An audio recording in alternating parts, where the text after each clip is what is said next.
প্রথম মিনিটেই set piece থেকে সবার ওপরে তালগাছ হয়ে দাঁড়িয়েছিলেন হামজা চৌধুরী।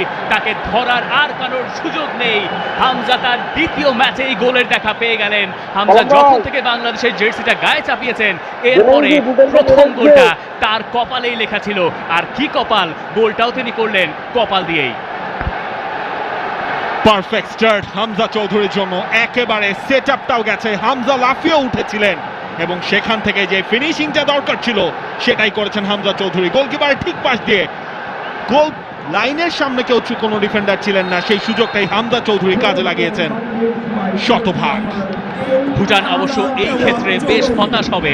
সেট পিস থেকে যদি আপনি একজন ফুটবলারকে মার্ক করতে চান স্পেসিফিকলি, সেটা এই হামজা চৌধুরী হওয়ার কথা ছিল, কিন্তু সেই কাজটা তারা ঠিকঠাক করেনি।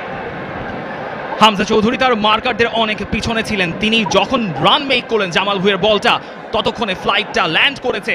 হামজা আনমার্কড অবস্থায় বলটা দিয়েছেন, সেই জায়গায় ঠেকানোর কোনো সুযোগ ছিল না। সেই রিপ্লেটা আপনি বারবার দেখতে চাইবেন। জামাল ভুঁইয়ার ক্রস থেকে হামজার গোল। Jamal Hamza duo is alive. অন্য পাশে বাংলাদেশ